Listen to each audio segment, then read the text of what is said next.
The Vivo Z1 Pro. It's the first smartphone in India to feature the latest Snapdragon 712 with AI engine, a 32 megapixel front-facing in-display camera with a triple AI camera setup at the back, a massive 5000 mAh battery, and a 6.53-inch Ultra Fullview display. And all of this at a starting price of just Rs 14,990. The Z1 Pro, it's probably going to be the best value for money you can get in the mid-range smartphone segment. And there's also a new feature called the Multi-Turbo that is supposed to make it a great smartphone for gaming, and we'll talk more about it in the video ahead. But for now, let's just see what's inside the box. So let's open this up, and that's probably going to be the case and the documentation. I'm going to keep that aside for now. And there we go, the Vivo Z1 Pro. First impressions, pretty well balanced size. Love the gradient at the back, but let's come back to it. Let's just dig inside the box and see everything that we've got there. Let's get rid of the stickers. That's the fast charger. You're going to probably need it to charge that massive 5000 mAh battery, a micro USB cable for data syncing and charging.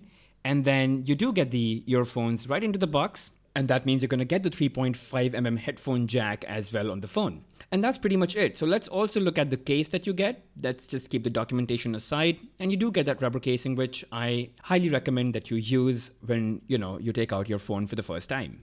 Let's talk about the build and the design of the Z1 Pro.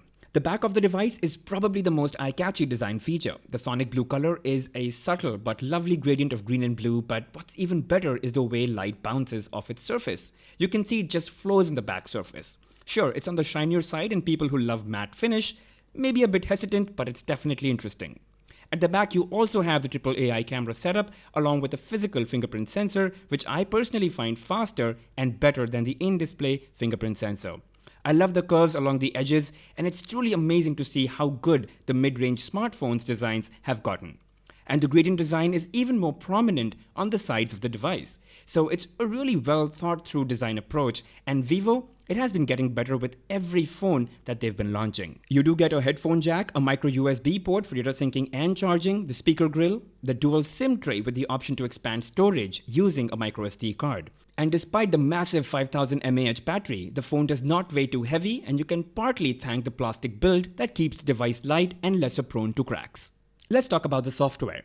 It's got Android 9 Pie, and it features the latest version of FunTouch OS version 9, which, by the way, Vivo's gotten really good at. So all your notifications come here at the top, while all your controls and toggles are here at the bottom. I've enabled the dark theme, and that's why all screens look a little dark, but you have the option to turn that off if you're more into light theme. And accordingly, all other basic native apps on the phone change their theme to white mode from dark mode. Obviously, it's a native feature built into Android 9. It's just good to see it on the Z1 Pro as well. There aren't too many preloaded apps, but you do get some basic ones right out of the box. So tools like File Manager, Easy Share, and Notes, and apps like Google Duo, Gaana, UC Browser, Amazon Shopping, Paytm, WhatsApp, and Facebook, all of these are preloaded. Of course, you can remove a couple of these if you want, but these are mostly basic, and I guess you would need them. But what I really like is the shortcut center. Of course, you get all the toggles here, but you can place some really helpful shortcuts that you use pretty often to appear here. There are a bunch of these, and some of these can be really helpful, like scan and pay using Paytm, or watch trending videos on YouTube, or drive to work, or even take a quick voice note. So whatever you want, just go for it and place it in your shortcut center. In addition to that, you can play with multiple settings to really personalize and customize the phone to better suit your preferences and the way you want to use your phone. There are a couple of smart features that are built right into the settings, so make sure that you do check all of those out. There's, smart split, there's one-handed mode if in case you do want to reduce the screen size and be more comfortable using it with one hand. S-Capture has been there for a long time with Vivo, and that basically allows you to add more value to the screenshots you take and even record screen videos. And then there's Smart Click, which basically means that you can configure your volume buttons to do a specific action, and you can also change the system navigation gesture styles. Jumping to the display, it's 6.53 inches, FHD plus resolution, and it offers an immersive experience with its Ultra Fullview display. Glad to see that in-display camera has made its way to the mid-range smartphones now, and that just adds so much more to design. The IPS display, it might not be as eye-popping and vivid and saturated as Super AMOLED displays, but colors on an IPS panel, they always look much more natural than on Super AMOLED displays, so it's really a personal preference. And the Ultra Fullview display is really just about thin bezels. If you look at the top and on the sides, the bezels are actually quite thin, giving you a really high screen to body ratio. The chin, however, is a little thicker than the other edges, but again, that does not really spoil your experience much.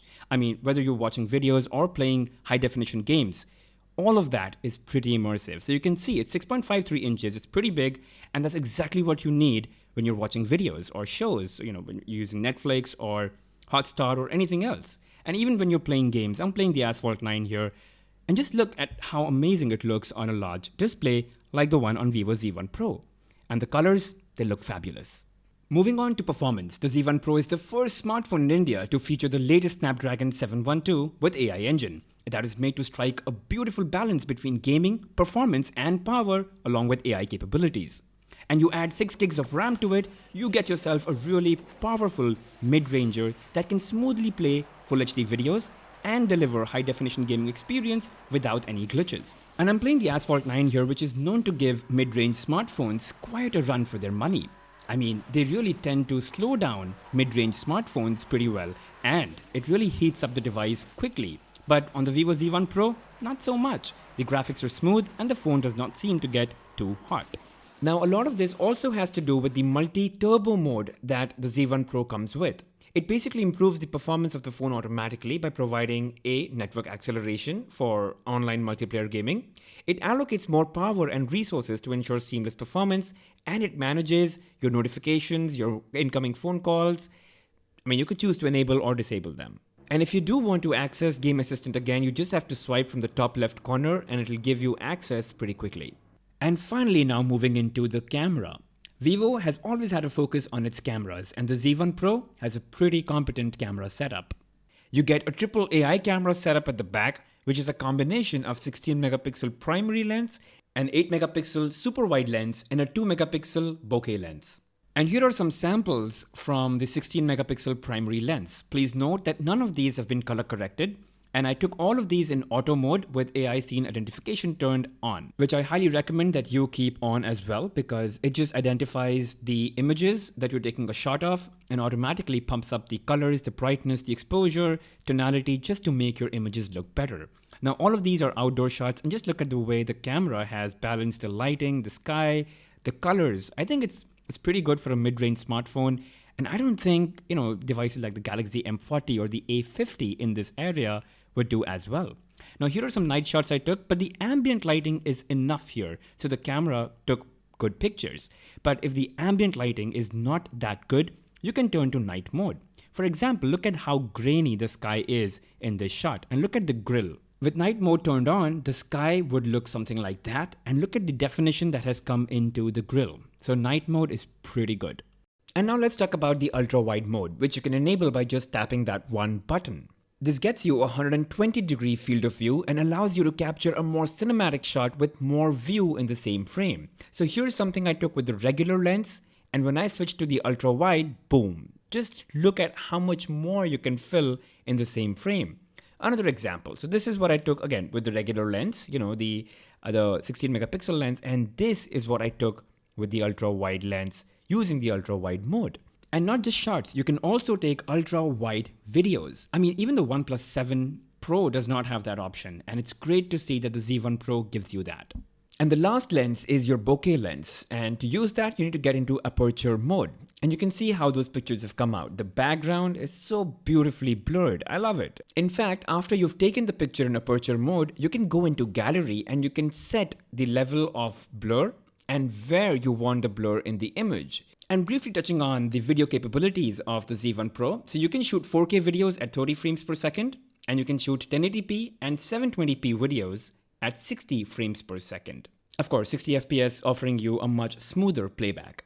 And lastly, I want to touch upon the front-facing 32 megapixel in-display camera. And guys, undoubtedly, Vivo front cameras are the best when it comes to selfies, especially in low light. I mean, I've never come across as good a front-facing camera. Even with the Galaxy S10, the S10 Plus, the OnePlus, the front-facing camera on the Vivo phones are something else, and you really have to try it to know what I'm saying. Overall, the Z1 Pro is probably the most value for money buy in the 15 to 20,000 rupees segment in India. It's a really efficient processor with AI features that boost performance as and when required, a really impressive camera system for the price, and a massive 6.53-inch Ultra Fullview display, and undoubtedly the best selfie camera in this segment. The Z1 Pro is just what you need if you don't want to spend any more than Rs 20,000 on a smartphone.